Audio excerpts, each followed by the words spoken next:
I'd love to see more dialogue around the transferable skills and more companies being willing to give someone a go if they don't quite look like. Sometimes you can catch up with people and they just give you some inspiration or they give you a bit of a kick up the butt.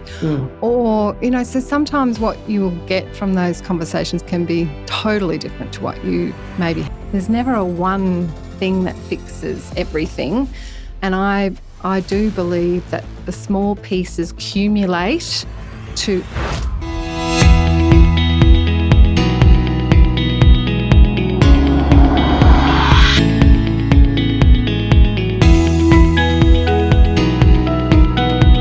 Workforces are ageing, knowledge is disappearing, and at the same time, families are caught in the middle, balancing careers, caregiving, and the challenge of staying truly connected with their loved ones.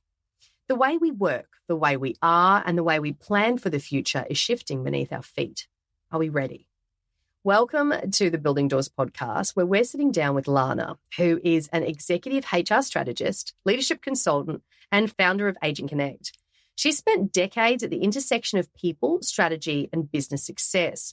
But her most personal and powerful mission is helping individuals and organisations plan for the inevitable shifts that come with an ageing workforce and an ageing society. Welcome to the Building Doors podcast. Thank you, Lauren. I love that intro. Oh, thanks. I'll be listening to that one again. Nice to be here. Thank you so much for coming on as a guest. Look, I remember when we'd spoken previously, I really loved your insight around some of the challenges. I think we look at, an ageing workforce as about losing IP in organisations, and we know that particularly in construction infrastructure, that's something we're seeing, but we're also seeing a lot of mental health challenges and we're also seeing a lot of mental load, with executives and people at that stage of their career. So I wanted to sit down and talk to you and find out, so firstly, why did this become your mission? Where did this all stem from for you? Yeah, it's a great question. I've spent the most part of my career alongside, as you said, people strategy, but really passionate about the employee experiences that organisations provide and also the employee experiences that people are looking for. So, it's that match that makes the gold. Over the last few years in particular, so been out on my own with my own consulting business for the last 3 years, and what that's allowed me to do is have this broad exposure. So, whether it's government agencies or banks or second-tier organisations, couple of minds, huge variety, but the issues typically are similar. And absolutely talent, war for talent. I mean, there's so many names out there, but talent is a hot priority for many and all organisations. Just finished a piece actually doing an employee value proposition, so really looking at that attraction piece.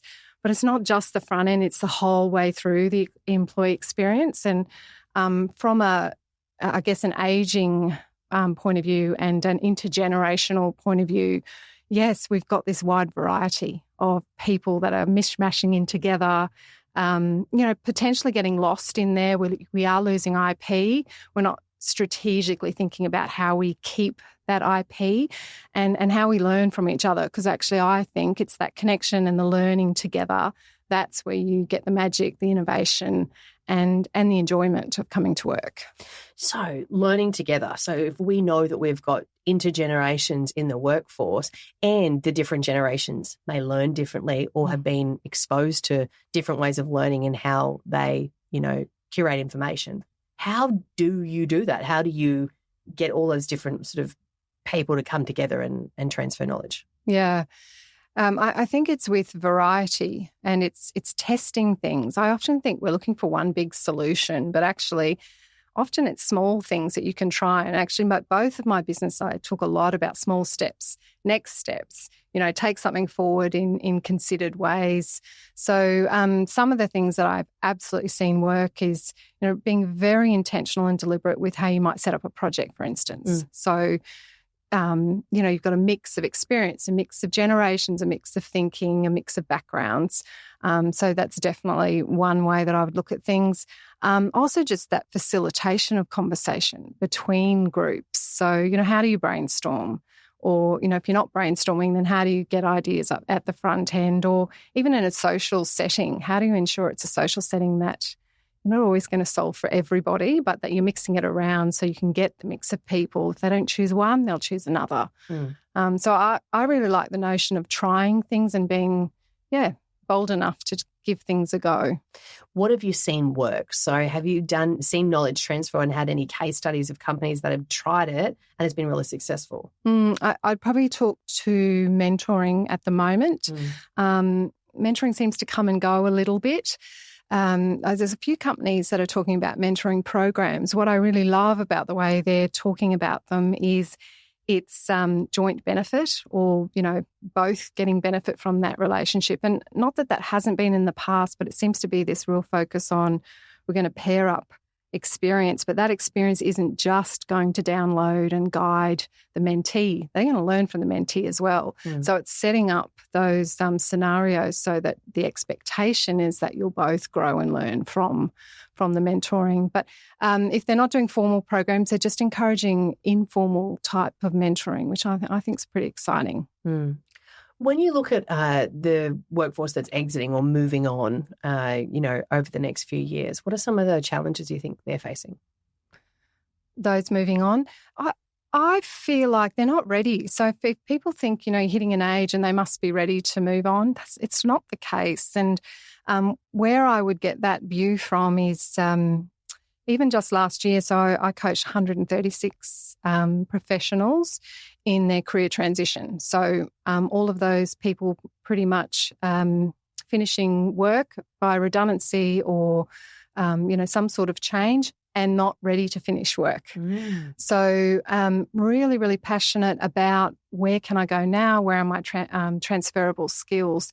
I'd love to see more dialogue around the transferable skills and more companies being willing to give someone a go if they don't quite look like they fit, have the further conversation to see. So I think the first thing is, yes, people are definitely wanting to stay and they want to feel like they're adding value. So, they don't want to be the person working part-time in the corner. They want to be in the projects, they want to be contributing, and they want to feel like they can help the rest of the team. So when they're ready to go, they leave on a good note. It's a good one, a good perspective in terms of they're not ready. And I've seen this happen so often that sometimes people will leave the industry and come back in a consulting arrangement or come back in some other way, shape or form. When you're looking at career transition and coaching people through that, what are some of the areas you work through, with them? Yeah. I think at the start, they're quite often grappling with their own why. I think we do this just generally, and in particular when we hit a certain age. A lot of the people I was coaching last year were 45 plus. I had a couple in their 60s and one, I'm pretty sure, in his 70s. So a really good mix. I think their why is the first thing. And do they want to keep doing what they've been doing? Is this the opportunity to try something else, or do they want something completely left of field? So that's an interesting conversation to have. I think quite a few do jump into maybe it's time for a change. It's just not that easy to execute would be what I would say. So most of them tend to have a version of what they have been doing, and therefore I see my role as well in that. What lights you up? What excites you about the work that you've been doing, and try and get more of that. So we'll definitely focus then on what are the capabilities that we can put forward that they want to play more with and they want to present more to. Do you think sometimes we look at retirement as so finite in terms of, you're retired now, bye? Do you think that there's a little bit of piece that people are scared of almost falling off the ledge outside of where they've been or the company that they've built their career with? Yes. Because it's sort of like it is that, that person's retiring and that person may have been with the company 10, 15 years and they've built all their relationships and friendships there. Yeah. And there's a loss process for them to go through as well. So when you're coaching and working through that transition piece, what are things people can do as individuals to prepare themselves for what they're going to feel? Yeah, it's so true. And grief turns up in so many different ways. So yeah, absolutely. Grieving either the teams that you were surrounded by or the work you used to do or the perks you used to have or even just the simplicity of rhythms. Actually, I was at a function last night and there was a lady engineer talking at that, and it was interesting. She mentioned leaving an employer after 20 years, and someone had said to her, you wait to see what you're going to grieve and see the people that you'll keep connected with and those that you don't. So she did find that interesting. And she actually talked about loneliness after. So she said she wasn't lonely, but she felt loneliness, which I thought was really interesting. Anyway, back to your... It's a good story. It is. It's relevant. So I'm going with it. I'm here for it. Oh, dear. So what I would say to the people, which was your question, networks, they're just so important, and they're important for lots of reasons. I very much encourage people, you don't necessarily want to reach out to your networks with requests. And, you're not going to put on the table, help me find a job, but you can have so many good conversations, whether it's about where did you see my skill sets when we work together? Where would you see I could also add value?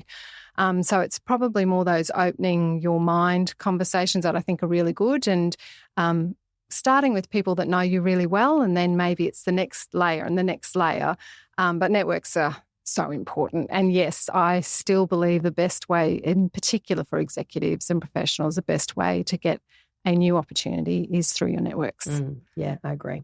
There's so much that can come out of a conversation that may not be immediately. Yeah. The other thing I say is you may not know immediately the value you're going to get from that conversation. Yeah. But it is the flow-on effects. It's the goodwill. It's the intel that you get and the knowledge and the fact that they will think of you and they will remember you for, who knows, 6 months, 12 months down the track. But I agree, those relationships and nurturing them without expectation. Yes, 100%. I always say just do it without expectation. Do it because you want to connect and you want to help. Yeah. And if something comes out of it, great. If it doesn't, you're still having your needs met of contribution as well. And sometimes you can catch up with people and they just give you some inspiration, or they give you a bit of a kick up the butt. Or, so sometimes what you will get from those conversations can be totally different to what you maybe had thought or planned. Yeah. One thing I did want to talk to you as well, so I know that there's that passion of yours around the ageing workforce, but I know the other thing you've had a lot of exposure to is restructures and redundancies. Now, let's be honest, in some of the markets right now, that's going to be the reality because purse strings are tightening, and in some cases it's just completely unavoidable. Particularly in construction infrastructure, there's a case that there is going to be a lag in projects for a period of time. So some people who have been unprepared for it may find themselves in that scenario. What are your thoughts around, or how can someone prepare for the emotion that they might feel during that process? Oh, that's a good question.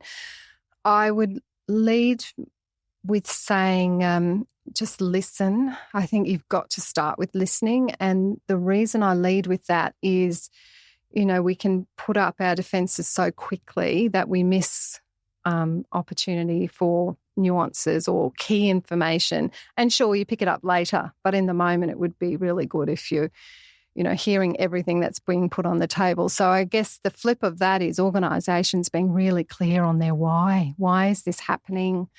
Actually, I'm just about to step into a restructure shortly.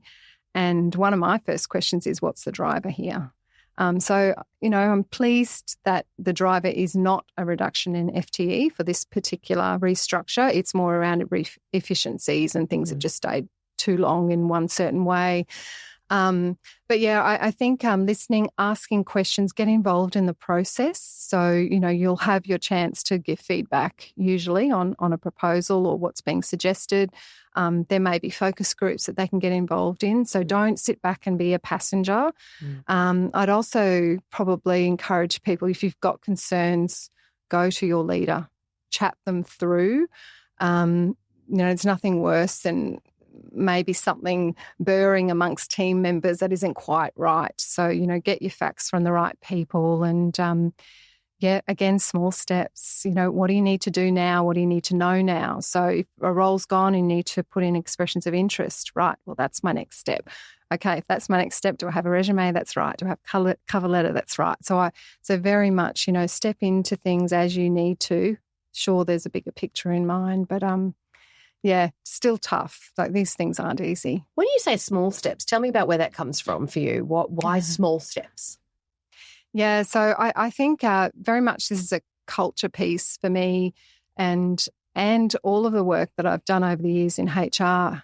There's never a one thing that fixes everything, and I do believe that the small pieces accumulate to impact. So whatever that is, and do it intentionally. So try things, pivot, or some people don't like the pivot word, but try things, give something else a go. But that state of action usually will, and actually it will always result in a change and a shift. So I think small steps create shifts. So tell us a little bit about your book. Oh, you've got a book coming out. Yes, super exciting.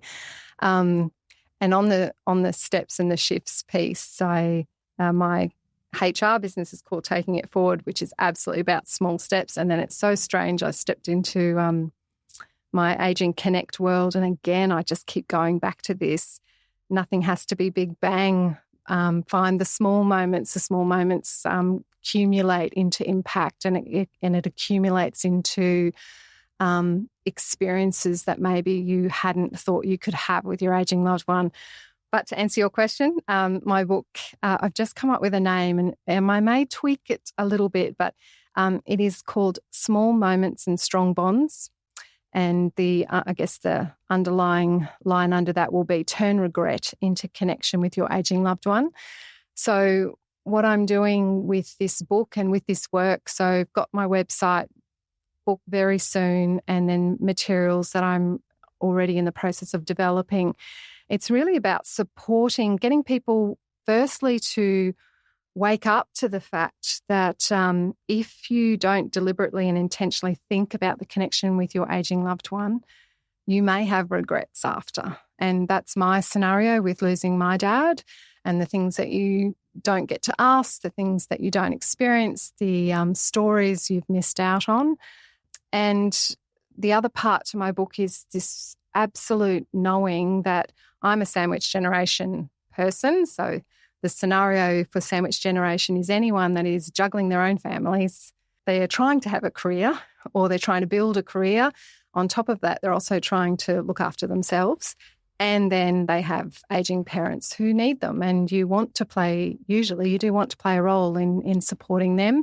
So sandwich generation scenario is difficult. It's a juggle. And what I found through all of my conversation and my work is we tend to go to tactical because we worry about what they need. What do we need to do for them? What forms do we need to fill out? What pills do we need to organise? We get them to the doctor. And so the piece that can therefore go by the wayside is the meaningful connection. So it's those intentional moments that you don't bake the time in, or you don't think about how you could have more of them, and in reality, more of them before it's too late. Mm. Okay, so if you're comfortable, share with me a little bit about your personal journey. So what regrets did you hold? Yeah, and they're not huge regrets, but I'll talk through my scenario. I'm very close with my dad. Wearing green today because I'm channeling him. So mum and dad both Irish. Love that. St. Patrick's Day soon. So very close. He battled cancer, must have been in his 60s, got through that, then got sick again. We probably didn't realise, or maybe he didn't realise either, and then it was a really fast decline. So when I guess are in this scenario of not much time, but so much needs to happen, so much needs to be done. And I remember I was in a corporate role, an executive role. My sister was juggling numerous jobs at the time. I can't remember if my mum was working, but mum went purely into tactical, let's get stuff done. She's an absolute doer. And Karen, my sister and I just fell into where do we help? So it became a real burr over just a couple of weeks. And they did say to us that he would live into the new year, but that didn't happen. So, when you start going through photos after, that's when, what's this? Who's this? I've seen 5 photos with that particular car, for instance. Was that car special? I don't know. So it's a lot of, the questions you didn't get to ask and the stories you didn't get to maybe share together. It's so powerful because there's so much we don't know about our parents. Do you know what I mean? The relationships we build, we share with them a lot on the surface, especially when you're raising a family. Like you'll talk, about the grandkids and what's been happening in your week, and they're taking interest in your job and things like that. But there's not a lot of time, I feel like, even in society now. How often do we get time to really know people, and yet alone really know our parents? Yeah, it's so important. I have a whole chapter in the book on intergenerational connection, and this was a later edition, but I realised we tend to, and not all of us, so I am generalising, but we tend to shield our kids from, grandfather's sick, or why would they want to go to a doctor's appointment, or we won't talk about that scenario in front of them. And even that, there's so much learning we can provide our children in those scenarios. So, resilience, how to have tough conversations around death, even just the juggle of the whole thing. And so I really also am encouraging, how do you get your children involved? A little bit like we were talking about at the start with the intergenerations in the workplace. How do your children teach the grandparents something, and vice versa? So, do we do enough of that? Could we do more? Yes, I think absolutely. So for me, it's been around developing tools and ideas and tips on how easy that can be. We just got to, again, give them a go, give them a try, find what works in our own family dynamic and our own family scenarios. I think as well with people working more now than ever, if I look even at my generation, we work and we also parent and do all the hobbies, and we want to be active there.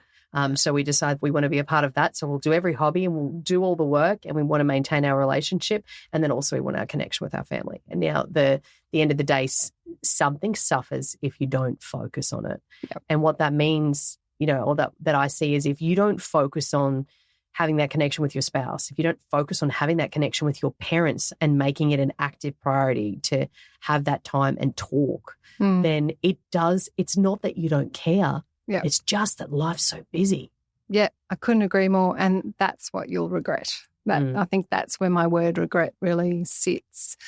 But it doesn't have to be. I think the other thing is that I am in the book absolutely talking about the fact that you don't have to go and find more hours in a day, because we don't have them. No.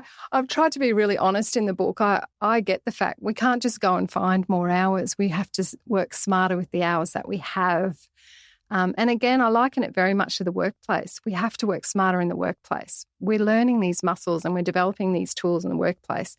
A lot of those sorts of skills actually can apply at home and in our family environments. It's just maybe that deliberate consideration of, I can see how they align or how they could help. Okay, give me an example, because that's great. Tell me how. Teach me. Okay, where would I start? Even delegation, something as simple as delegation, right? So we're not all good at it, but it is something that we try and develop in the workplace. And so when you're thinking about your family environment, and you can't do everything yourself. So I'm sure most of us know an awesome person out there that tries to take on the works. They'll try and do everything for mum and dad, right? They exist. And, how do we instead have an ecosystem of support and encourage people to delegate? So I think delegation is one. Even just general communication and sharing. So again, leadership's about so many things. But if you think about clarity, communication, who wants to be on this? Because I understand that's your skill set and it's not your skill set. But again, and you transfer that to families, we're not going to ask whoever it might be to fill out all the forms for mum or dad if that's just not their bag. But it could absolutely be, sister's bag or brother's bag. So that would be another one is conversation to actually, work out how you can work as an ecosystem and who else can you pull in, because it's not only just about the family unit. where there's the neighbours. Sometimes there's an actual carer, formal caregiver. There's the doctors. So again, as a whole, how do you support each other or make sure that together everything's being covered? Yeah, it's a good example as well. I have to tell the story because it makes me giggle. One of the things when we talk about delegation, one of the things is we have like on a Saturday a set of jobs for the family, and my husband, for his jobs, will delegate often to our children certain parts of it. And I'll come back and I'm like, you've done a really good job of the kitchen. And then my son will be like, yeah, I did the dishwasher. And my daughter will be like, I wiped the benches. And I was like, well, hang on. Wait. Which part did Dad do? Was this like a project management piece? But look, you know, that's a funny example of it. But realistically, we can't do it all, and we can't do it all with our families and things like that at home.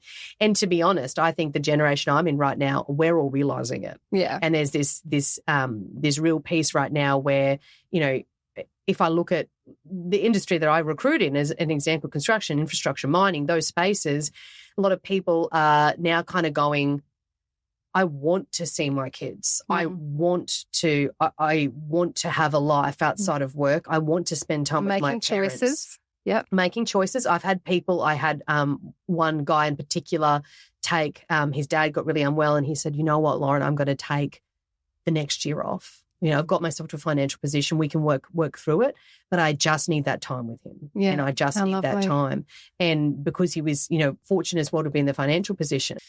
So one of the things we talk about is with, you know, our families and things like that is being really intentional about the time and the time that we spend and where we spend it.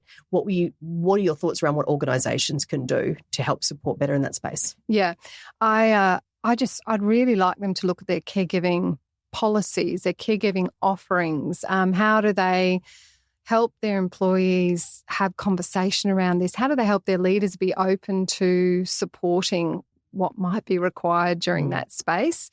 The thing is, this is the whole way through an organisation. So not everyone has children, but everyone has a parent, and everyone will be touched in some way by the death of an ageing loved one. So I just think it's worthy of more consideration. I've through my coaching, I've had some really, I'm going to use the word intense, but the other word would be very emotional conversations with executives they are trying to do it all. And so many of us do try to do it all, and it's hard. And it's this layer that you're not ready for, gets thrown your way. I mean, I know this happens in lots of scenarios, but there are lots of people grappling with how to do the things you feel you need to do for your ageing loved one. And then my challenge is, how do you also make sure there's meaningful parts to that? So you can, have those memories. They're the things you remember. You don't remember how many pills you divvied out, during a week. You remember the laughs that you had. And, I mentioned my parents are Irish. We, in the September before Dad passed away or died, his brothers flew out. We had one of his best friends fly in, whole stack of people travel across Australia. And we basically had an Irish hoolie for 2 weeks, which sounds nuts, but it was nuts. What is an Irish hoolie? I need to know. This is my words, but it was music. Oh, yeah. So my sister's an amazing musician, and so's her husband. So we had borans and fiddles and I don't know, however many knickknacks. Oh, that's cool. Oh, yeah. In the patio. Yeah. And the neighbours did not complain. So, yes, it was certainly some drinking, but definitely the focus on music, and Dad loved it. So, we did it for him, but it actually ended up being for all of us. I think that was so that is a memory all of us remember, and we all laugh about it now. Yeah. The memories thing is such an important thing. And it's so, what I love about what you talk about and what you do is you bring to light something that we don't think about a lot of the time. And I think people don't think about it until they're there. Correct. And even then, it's very common. I mean, you think about how our lives are. We can get so task focused, even with our children, with our parents, with our children, because we've got to get A to B. People out the door, get your shoes on, get your shoes on.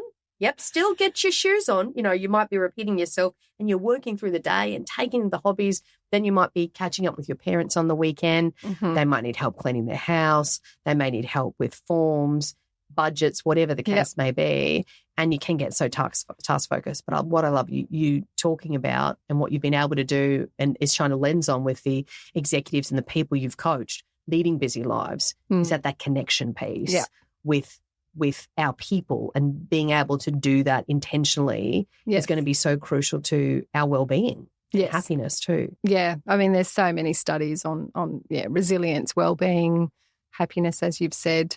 I've popped as much research as I thought I could in the book without it becoming heavy. It's more fun stories, actually, because I think people resonate with stories better. So I've captured stories for so many of the people I've talked to. So they're really different stories. And I haven't had dementia in my family, but I've had friends that, parents with dementia, and that's just a whole other, thing to grapple with. But to hear their stories and, sometimes you think you can't connect with someone with dementia, and yet my friend Chris absolutely talks about how he could still have those moments with his mother, but he had to plan for them, or he wanted to plan for them. So, yeah. I need a fun story because you just said fun story. And I'm like, well, I need to know one of those stories. So what's one of the fun stories from the book? One I might share, and I can't remember what name I put in the book. I only remember who it is, but I haven't been using real names. Cooking. So cooking is something that, so yes, it does require actually allocation of extra time, because this is one of my things. Not everything requires you to give more time. It's just repackaging or reorganising. But cooking is one that you can bring in your children, you and your aging loved one. So in this story, it was parents, but they decided they were going to do Sunday cooking sessions. So basically every second Sunday, so they didn't commit to every week. It was find a recipe out of Grandma's book and we cook it together. Oh, yeah. So just really nice. I don't think it was the same family, but another family also did a Sunday routine of when we get together, we rotate questions. So who gets to ask the silly question this time over dinner? And actually they only had dinner for an hour and a half, so it wasn't a huge time spent. So they were really deliberate with that's our time slot for dinner, but we're going to make it fun. So they did this quirky question type rotation. So, and the kids got involved in that as well. So I like the cooking idea, and I think maybe it might help me because I'm a terrible cook. I feel like just having somebody else there may mitigate my terrible cooking performance. And I feel like if when I eventually, I do lose my mother, we will lose a lot of cooking. I feel it's an interesting one, like just trying to think outside the box a little bit around those hobbies and habits that you wouldn't think to do as a family. But then that the recipe gets passed on. Yes. You get to enjoy that. And the grandchildren, my kids love to cook or get involved in cooking, the odd eggshell here or there, but it all turns out at the end. I love it. Yeah. So look, this is a question we always ask, and I think it'll be really interesting, and it's probably something you've thought about, but what's the legacy that you want to leave for your life's work? My legacy, I want it to be in connection. So the wording that I would use will be, I want to inspire the reimagination of connection. And because it applies in my two worlds, I think it would be the reimagination of connection experiences in both work and in life. Yeah. I like it. Because we can still do so much in the workplace that we're not doing now. But obviously my real passion is this life space and with our aging loved ones. So, yeah. Oh, thank you. Look, we're going into the rocket round now. Okay. Bit of fun. Is that word? I love it. Yeah, fun again. The first one is coffee or wine. So I do love coffee for connection, but I'm choosing wine. Yeah. Okay, yeah, it's got the fun element. Oh, yeah, it does. I also find wine fun, so we get along well. Cats or dogs? I would usually jump to dogs every day of the week, but I had a cat sort of forced onto me about 6 years ago. She is a sassy thing, and I have to say she has taught me a lot. What has she taught you? I think it's just the way, and maybe it's just my cat, and it's actually not my cat, but now it is. She doesn't put up with anything. She's her own it. She's just sassy, and I feel like she's really challenged me to with boundaries and you can want things from her. If she's not interested, then just not. So I'm going to say cat. Yeah, okay. Strangely. Like yeah. Favorite holiday destination? Main Beach. Main Beach. And it's because it's close. Yeah. It's where I'm making memories with my mum. Oh. Yeah.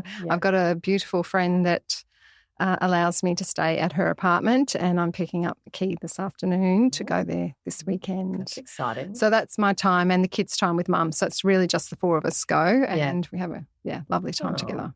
Beautiful. And what podcast are you listening to at the moment? What podcast do you listen to? I haven't been great with podcasts. And so the last one I listened to is yours. Oh, thanks. But I really enjoyed. So you had a range of different people at the start, and a lot on leadership. And so for someone that works in the HR space, you're never an expert. You're always learning. So I actually really enjoyed listening to your guests and their thoughts on leadership and, the things they've tried. Again, what are the things that have worked and what are the things they're doing more of or less of? Yeah. I think the different perspectives is fascinating around how so many different people from different walks of life approach things differently. And I've always been a firm believer we can learn something from everybody we speak to. 100%. And the great part about podcasts, you know what it is? I love connection. Yeah. We get an opportunity without interruptions generally where, that you just connect with a person and talk to them about something that's meaningful to them. Yeah, that's lovely. So what makes you feel like you're home? Oh, my home? That sounds so basic, doesn't it? I really like familiarity. My mother's always said to me, you make anything feel homey. So even when we go to Main Beach, we'll unpack and set up, and whatever I seem to do, Mum goes, now we're right. Oh, that's beautiful. So, I think it's my home or wherever I am. Yeah. Yeah. I like simplicity. Yeah. Thank you so much for coming on the podcast. It was so fun. And I know we've been preparing for a while now with schedules to align it. So I really loved having you on as a guest. I think so much of what you speak about will connect with people that are listening. And I hope that, if someone's listening to this, they make a connection with one of their loved ones, either whether that be aging loved ones or someone that they're feeling, disconnected with, that they can have that moment, because at the end of the day, we are all humans and we really do need that. So thank you so much for coming on the guest. What we'll do is once you've got your book details, we'll share a link to that, obviously in the comments, of course. And then also people can connect with you, follow you on LinkedIn if it's not released yet, to get an idea of when it's going to be released. Yes, absolutely. And get themselves a copy. And as always, like, share, subscribe, rate, review. Please do share this podcast with somebody that gets something out of it. And what a lot of people do, and I know this, is they'll often personally message the guests and say what they got out of the episode. Please don't be afraid to do that. No matter how many they get, the guests absolutely love those, personalized LinkedIn messages if you took something out of it, because at the end of the day, it is about helping others too. So thanks so much, Lauren. If this episode gave you new insights, don't let them go to waste. Take action, apply them. And if you want more insider strategies from the best in construction and infrastructure, make sure to subscribe. Share this with someone who needs to hear it. And remember, the leaders who open the most doors aren't waiting for opportunities, they're building them.